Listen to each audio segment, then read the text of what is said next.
Here we are today at the Tucson Drag Racing Celebration, the in Tucson Dragway. We're celebrating the old Tucson drag strip. It's the reunion for a lot of people to get back together, and we're lucky enough to find these three characters teaming up together. I know you look at each other, which one's the real character, but it's from your right to left. It's Dan Owens, Greth, Walter Nash. Okay, and these guys have they've been brought together because their love of racing, but the guy in the middle is kind of the guy that gave him the Kool-Aid and got him, just like everybody has a mentor. And it's time to say, what were you guys thinking?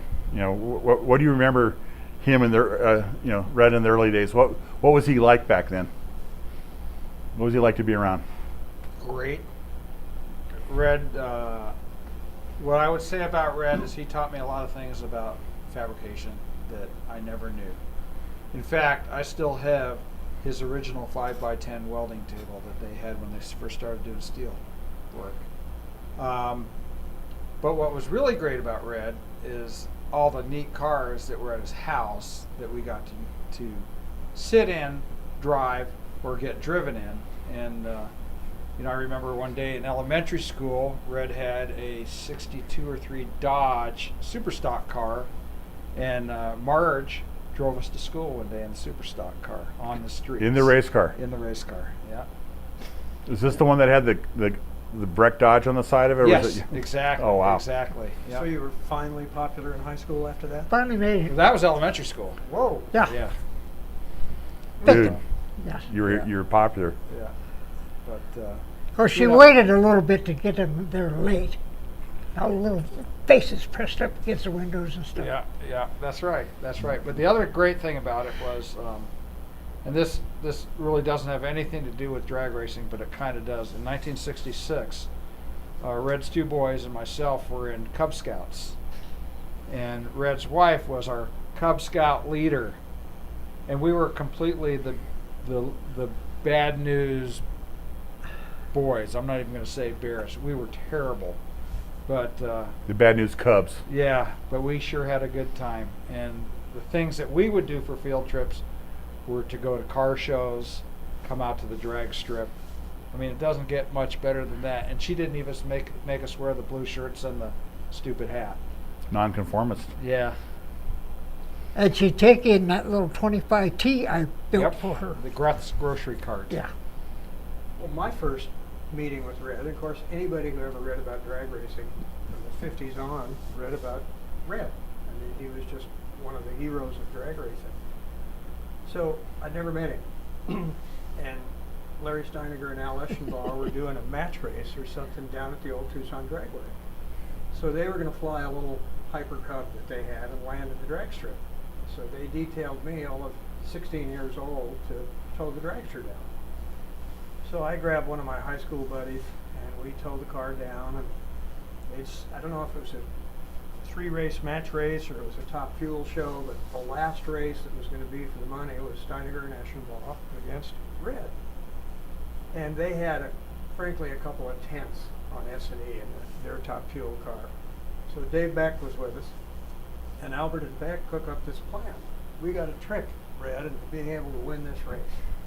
So the plan was, Beck was going to, and this is when you push down the drag strip and turn around, whatever the headers were going to end up on the opposite side of Speed Sport, Beck rubbed the side of the block and the headers with a rag soaked in oil.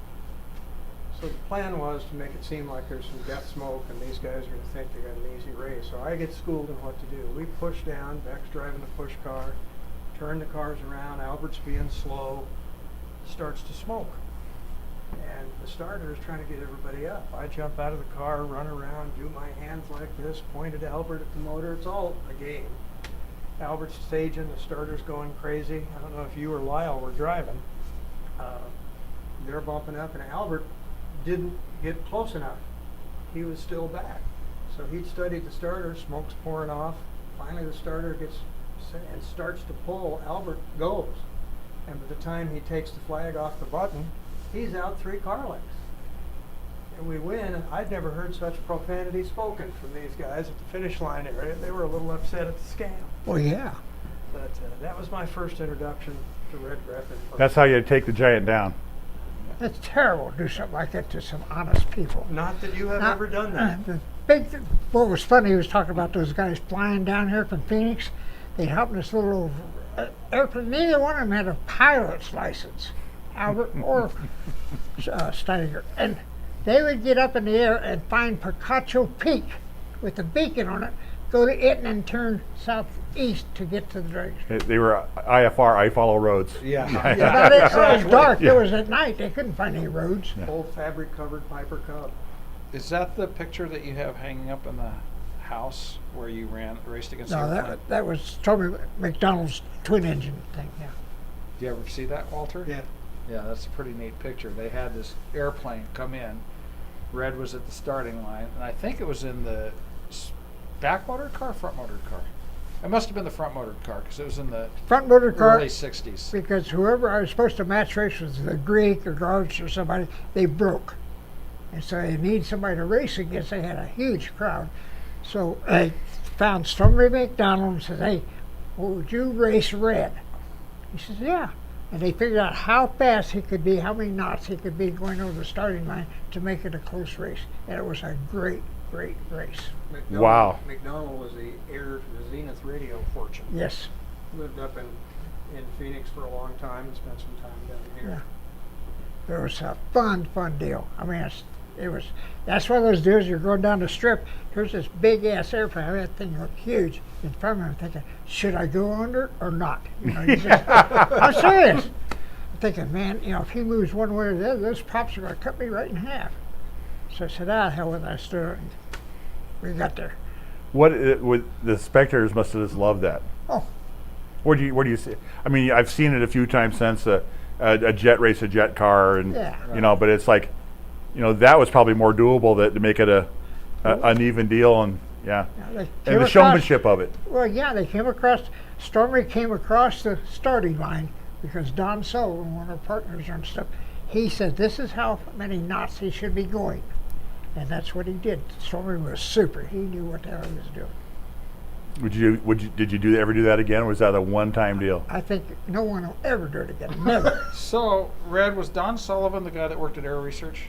No, he What- worked at General Dynamics. But wasn't he the one that got involved in the air car? Oh, yeah.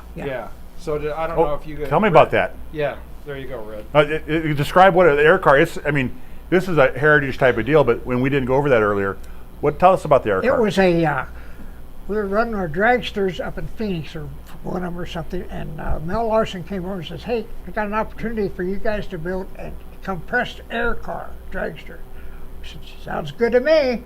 So he introduced it to the guys from Air Research, and they said, we'll furnish everything, give you so much money to build it, and so we said, we're on board, we're going to do it. We had no idea what we're getting into. He had 3 air turbines, like starter motors off of a Boeing 707, and trying to plummet and all this stuff. And these guys, they were brilliant with airplanes. They didn't know that much about race cars. But they were such neat guys to work with. Honest to goodness, they were great. But we built a car, and it was great. Now, I am still looking for the car. I would love to get it back. We sold it to a friend of Evil Knievel's up in Montana, and I think it's in a private collection up there. So hopefully somebody's watching our interview today. You hear about it. Somebody's gonna- You never Red know. wants his car back. Yeah. I've had a lot of people say, oh yeah, I saw it up in Seattle between 2 warehouses stuff. I don't think so. Yeah. I think it's still in the guy's museum. So tell us how evil handling that little car was, Red. You didn't know what was going on? Honest to goodness. That's probably why they had me be the test pilot. Well, wasn't it wheel driven? Oh yeah. Yeah, because you have one picture in the house The chain and all. at Indy. Yeah, right. You're doing a Smoking smoking the tires at Indy. It was a fast car, Yeah. but they outlawed the thing, and I was racing. I put one of the turbines on the front of my dragster, and I had to run against Art Malone, and he had his own operation, and got up there against it. He protested me, so AHRA said, no, you can't run that turbine on there. And that was my bullet, man. That was actually, I was at overdrive at the big end. Oh, that thing worked so good. Started making some air, huh? Oh, it was hauling. But that booted out, and that was the end of it. I do have a picture of the car with the turbine on it. You with that experience, you know what Andy Granatelli was up with his Indy car. Oh, yeah. Yeah, you had a great deal of it. If this would have worked, it would You're have going worked. too fast, so we're going to put Yeah, you can't do that. Wasn't that in the 60s or the early 70s when I believe it was, Granatelli- I believe it was the know. late 60s. Yeah, I think so. Well, the turbine cars ran rear engine. Right. So that would have been very late 60s, early 70s. Yeah, there you Joe go. Leonard and the other guys driving them. They did a good job with those things. I got a hand to Andy Granatelli. He did a hell of a job putting that all together. Well, your car was just Very much an innovator. Yeah. your car was just a big jug of compressed air that blew veins, and that's what drove it. It wasn't a sense of like the other turbine cars. It was a reservoir that blew into the engine. Yeah. It was Hit the button and away you go. How did you gate it? I mean, did you have a valve on it, or we just? did originally, and the thing was so bad that when you stepped on the throttle, you couldn't return to shut it off. So it was full power all the way. Whoa, really? That's why I smoked the tires all the all way the down way. the track. And so then Don Sullivan says, I think we can overcome this. So he made a little cam with 3 lobes on it and 3 micro switches. And so that way you'd start down the thing, 1 to kick in, and 2 and 3, and that way you could regulate. You had 3 ways you could go with the thing. And it ran. Do you have any pictures of that car? Oh, yeah. I So- think there's some out on the Okay. pictures. Because hopefully we'll be able, when we do these videos, we will put a picture up of the car so people can see. It was fantastic, and that kind of leads down another thing we didn't talk about earlier was, there was no super shops back then, or Townsend's or Hot Rod City. If you wanted a part, Yeah. you had to make it, or have a buddy in California, drive to California if somebody made it. So there's a lot of borrowing, a lot of engineering going on. Did Yeah. you always trying to outdo one another? Well, Adkins, the guy that used to build the old water tanks over there at Fort Lowell, I went to school with one of the boys, meanest kids in school. Oh, something else. Anyway, he had a big rolling machine that he could roll out water tanks and so on. So we said, we need a bell housing. So we go over there and see him, and he made us a bell housing for that turbine car. Wow. Rolled the thing out, and I mean, he was an ace. He was good. And so then we put the pillow blocks and the drive stuff. And we built everything. And that's interesting because back in the day, the engine and transmission combinations weren't always normal. People ran LaSalle transmissions, or they ran, odd Cadillac engines or whatever. I remember the Carter, Rich Carter, talking about them building a bell housing for their race car. Sure. You had to do it. Yeah, that's what Maynard did with the Greek wanted a bell housing for his dragster, and Maynard went and built one. That's before Donovan or anybody built the things. So it was one of those deals that he did. Yeah.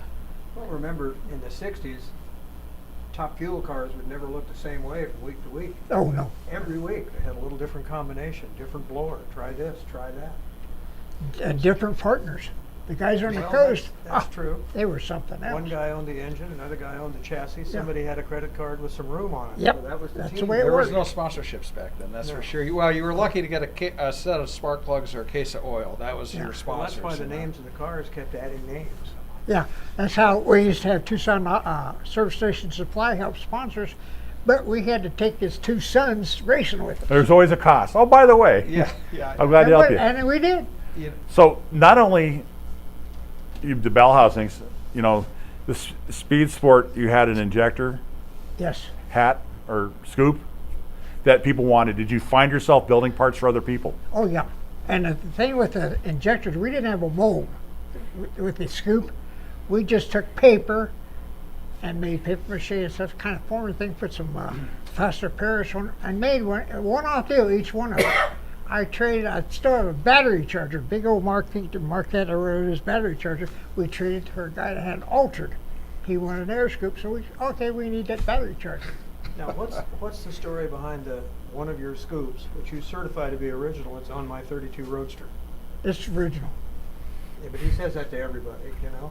There's 2,500. There's only one. 25 original. They're all numbered 1 of 250. Yeah. That's just like, hey, that's like Good Knievel. idea there. One of 25. Yeah, 1 of 25. My Yeah. wife and I were going to Chicago. I forget what we were driving. I was on vacation, believe it or not. And this family says, Spotnik's Hammond says, oh, Knievel's in town. He's down at some steak club or something like that. I said, that's great. I'd like to see him sometime. They called him. He said, get your ass down there. We went down there, and here he was.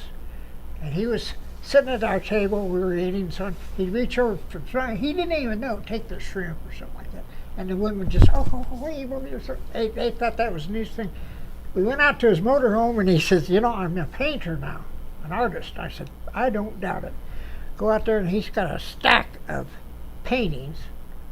I mean, it's like a whole bunch of lithographs or something. And so he says, which one do you want? I said, I don't care. I'd like to have one, though, as long as you autograph it. And he says, I wonder what number you want on this one. That was Knievel. Yeah. God bless him. Well, Karamessinis ran one of your scoops forever. Oh, yeah, didn't he? for a long time, yeah. But So- we used to, The first car over, the first car over that went over 200 that was at the Museum of Science and Industry, it was My that, scoop, yeah. that scoop on that car. The So- Alton run, 204. Yeah. So you had the scoop. oh, yeah. Yeah, And you- what was neat about the scoops, it's like John Ware had built the GT40s and so on. And Horseman, John Horsman. he lives here in Tucson. And so I got to talking to him. I had to go to lunch meetings with him. And I said, I've got a scoop I want you to take a look at, an injector scoop. And so I brought the scoop over. It was ready to use and so on. And I looked it over. And I said, what do you think about that? He says, Red, it's good to Sonic. How's that? In other words, anything over Sonic, it Wow. wouldn't work that Yeah, that- you- I mean, I had that thing designed so well, but he was so impressed. I thought that was so And that was and you didn't have any computer aided design. No. You didn't have computers. You didn't have flow I benches. did have a mold for this one that I reworked. but the you knew what inside. you wanted, Yeah. and you went after it, and Yeah. it worked. And John was another one of the Tucson car racing stories. If you watch the movie Le Mans, the team manager for that, Yeah. that character was John Horsman. And he got hired here to work in a BMW store that did Stillwell, who was the seed money for the Brabham Repco Formula One cars in Australia. Bibb ran Learjet for a while here and had a big collection of Formula One cars, and all the Formula One guys would come into town to do ground school Yeah. and flight school for the Lears. And John managed the Aston Martin Le Mans team, passed away about 6 months ago. Did he? Okay. What a gentleman. Well, He what a really- heritage. I was getting my BMW service, and I knew who John Horsman was, but I didn't know he was in Tucson. And I'm at the service counter, he's back, and I'm talking to a guy, and I see pictures of Aston Martins at Le Mans, and I said, wow, that's the car that Carroll Shelby won with Roy Salvadori. And he comes out in this British accent, how is it you know that? We became friends over You're in that. Tucson. You're not supposed to know that Yeah. stuff. Yeah. What a gentleman. Yeah. The thing about one thing I just want to say about the air scoops is, if you went into Red's house, there was lamps that looked just like Speed Sport air scoops. I mean, everyone had those air scoops Ye- back in the days. And I remember the ones that you and Margie had in your bedroom. Yeah. They'd taken them little fake stones, Stones. and glued Glue 'em on. them on there, You and beda- made hanging lamps out of them. You bedazzled it. Yes, exactly. Hey, we Exactly. couldn't afford furniture. We made our own. It worked while you were making them. What the heck? Throw a couple more for the house, or the ones that may be the blend for a race car. We'll make it furniture out of this. Oh, yeah, if we did too. Yeah, we cut the bottom out. So, you did the scoop. You did, and then the wheels you ran were unique. They were ones that I got to give Lyle credit on that, because we wanted to go into the wheel business. He wanted to do it because he needed a job, and so we went down to Knight's Foundry here in South Tucson and had them cast up some hubs. We started manufacturing wheels. Hired every kid in the neighborhood to come lace the damn wheels And polish. and polish. The And that was lacing had to be filthy. artwork. Well, hey, and he was selling them all over, and then somebody sent a copy of them over to Taiwan, and that blew us out of the water. No, that doesn't happen. But if you really think about it, I mean, that was a deal back in the day, like you Right. said, before manufacturing. Here's a guy making wheels for lots of race cars across the country out of his garage.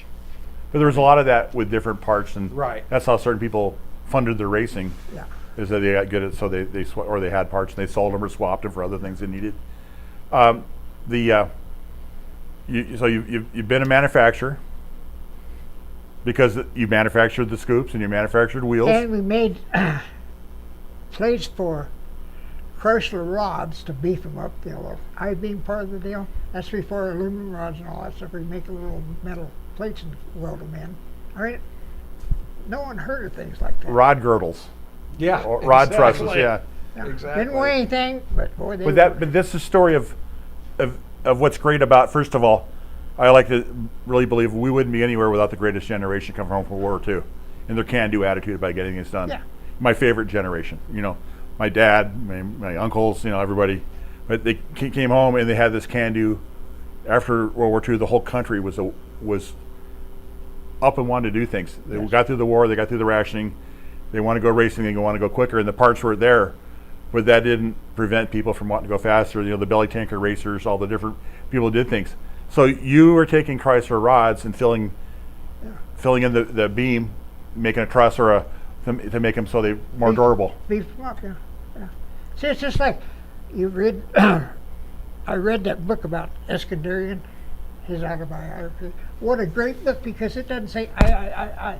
He told what he did, and he just said, "This is what I had to do, this and that, and I had so and so help me and so on."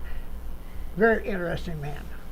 I am very impressed with him. I've had the opportunity to meet him. You know, it just in the last few years, I got to know him better, and he's just like all the stories I hear about being a little bit of a pack rat, or you know, or a collector or purveyor of. You're going to use that and taking it home with him. I've heard stories about his office and everything is organized, but his piles of papers.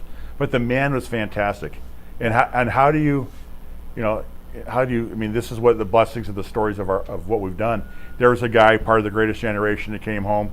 The big cam wars was Giovanni and Howard's eventually, and everybody, and they stayed with it. And that competition and innovation made all of us better racers. Oh yeah, better products. You bet, it was real good. And with like Eskandarian, we went to a smokers party in Bakersfield, so Sheep Herders Club or something like that.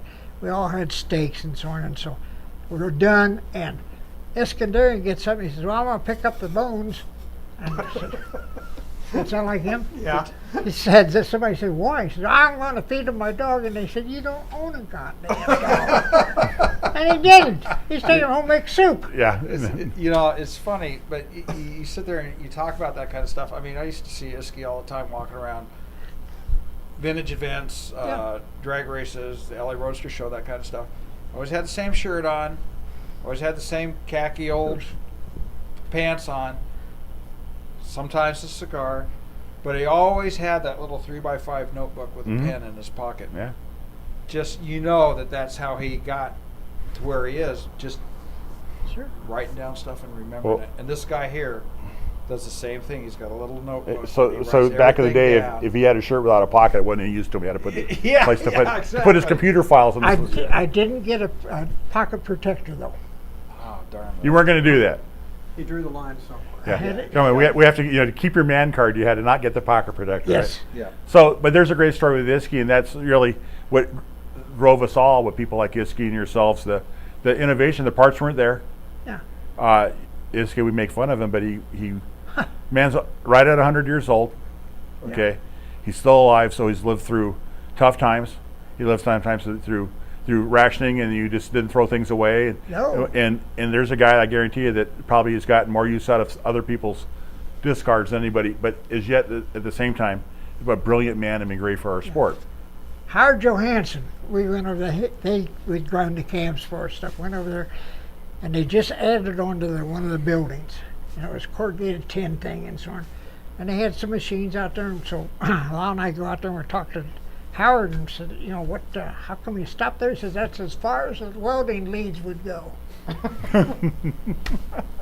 It was true. Well, the story, Albert's the short car, the black car. Star International had a black dragster that was terribly short wheelbase. And I remember asking Albert, why the hell did you build one that's such a short wheelbase? And he said, well, I went to Stuckey's because Stuckey was behind. We were building a rear end to trade for the chassis. He didn't have it done. So I just went out and said, I'll weld it.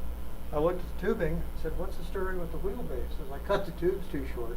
I got a race next week, so that's why they built the short car, because that's all they had. That's what you did. And that car won. What's the saying? Necessity is the mother of invention. That car ended up winning, I think, 15 straight top Yeah. fuel eliminators at Beeline. Think about 64, yeah. 65. Think about how many Coors cans were header covers back in the days of drag racing. I mean, And circle track racing, and Yeah, yeah, exactly, okay, exactly. yeah. I've seen people try to make mufflers out of them, the whole works, but you know, but that's what we, you know, that's wonderful. The so what is your takeaway? You know, this is really about all of you, but certainly, Red's inspired a lot of people. What is your story about Red that people, you know, when they look at this video 10, 15, 20 years ago, Well, he was or from now, excuse me. he was the symbol of a generation that wanted to go race. You hit it on the head, no speed shops. So they just did what they had to do to make what they wanted to race. And everybody raced what they had, raced like hell, still stayed friends, went fast. You don't see that much anymore. You ever see him mad? I don't know that I ever. I can't have. see this guy ever being really Oh, I've been angry mad. Sure, I have. Yeah. Oh darn! No, I've been No, mad. I've heard him use a few words before Okay. that probably are inappropriate to put on this Did it podcast. usually involve a woman? No. No. Okay. And I got to tell a story on him. Oh. Please, He was talking about it's fair play. Come on. yeah, flying down and all that kind of stuff. Albert and Larry flying down and all that stuff. Well, he wanted to take the race car, their race car, to show and tell. Did you tell the story? No. Well, I was taking it back to their shop after a race down there. Yeah. Okay. Anyway, so he wanted to take it to show and tell, and he hooked it up to the back of the truck, and he starts out, and he gets in a cul-de-sac and can't turn it. Here he is, about 100-pound, 16-year-old kid trying to unhook the trailer, race car, and all that stuff, move it, and move the truck. He finally, all by himself, moved all this stuff so he could get the car home. Larry and, Longest day ever, huh? Larry and Red never forget that story. No. They tell it at the drop of a hat. Isn't it amazing how they can detect the tone of your face and the color that comes in there, your blood flow, The weak point. Yeah, the weak point. Yeah, they love you. You know, That anytime was- they remember stories like that that. was a great story. Oh, Well, Well- Larry took a big picture of the car in the trailer and wrote under it about moving it, taking that cul-de-sac, framed it, and gave it to me at one of the first reunions. That's great. That's great. that's so neat. Yeah, that's where you can't get mad at anybody. I mean, hey, this is where it happened. We learn by our mistakes. I'm stuck. What do I do? Yeah. I gotta Can't get tell out of him. here somehow. I can't tell them I lost the race car. So, you guys, this is what your legend's about. It's what you've done that opened the door for other people, and the demand. People, what eventually happens, people go racing, and then there becomes a larger need for certain parts, and manufacturers go into it, and then they find distributors, and people get in, and they build a speed shop in town, so people don't have to send away for everything, and that's how it started. But it really started because of the need for speed, Yep. and your passion for it, and the way you've handled yourselves, the inspiration you've been. Each one of you has been a big contributor to the health and welfare of racing in Arizona, nationally. You've inspired a lot of people, and this is what makes you legendary. So you guys, you really are Arizona drag racing legends, and you wonder why you are. Watch your video; it'll tell you why you're Arizona drag Thank racing you. legends. Can I finish off with one thing? Absolutely. Red's always been an influencer, right? I mean, everyone looks up to Red. So when I was a kid growing up next to him, every Sunday morning Margie would cook chicken hearts. That was the deal, chicken hearts at the Greth's house, right? Couldn't stand them, but Red ate them, so everyone loved him, right? Is it- Because Red liked the chicken hearts. So anyhow, that's all. Well, you learn to do it. You guys, you've been awesome. I appreciate having you here. Thank you so much for being a big part of everybody's lives, and thank you for taking time to visit us today. Thank Thank you for taking Well the done, time. Red. I appreciate it. Red? It's fun.